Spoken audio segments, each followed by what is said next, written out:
Let's start with Ben. What is a GPU? How is it different from a CPU, and why does it matter today?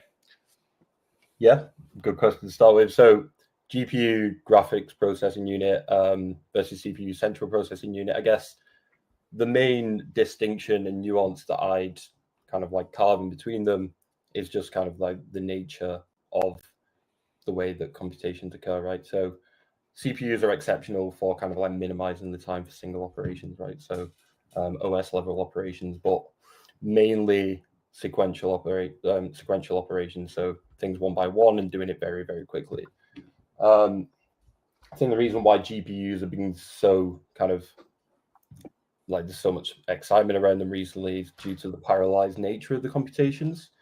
And the reason why that's so exciting is because of the parallelized nature of AI and specifically things like neural networks, computer vision, and transformers, right? So you can imagine the matrix multiplications that govern the transformer architecture and the tensor computations wouldn't be able to take place in the training process on CPUs because it's sequential. It'd take a very large amount of time to complete, right?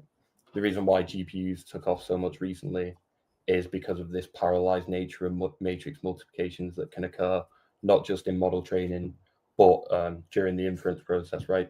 So that's kind of the distinction that I'd make from a very high level and why there is so much excitement around them, especially in the machine learning landscape today.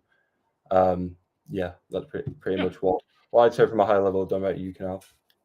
Yeah, Kunal, anything to add?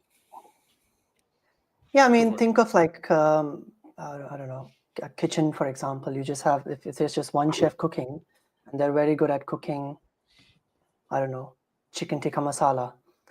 So it's just like very limited, you know, you're just doing one thing at a time.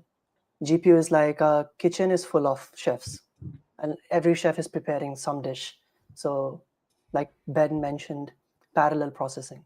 So many tasks are being done at one time. That's essentially it. Yeah. Yeah. So, I mean, I think what's interesting about them is we don't call them AI processing units. We call them graphic processing units because it's this vector graphics is why these were created. It just so happens that NVIDIA happened to be at the right place, building the right kinds of chips that have this AI application. So it's kind of interesting that today, when we talk about a GPU, we're not talking about them as, you know, the chip in my computer that makes my video games go at a higher resolution, which is how we talked about them for most of history.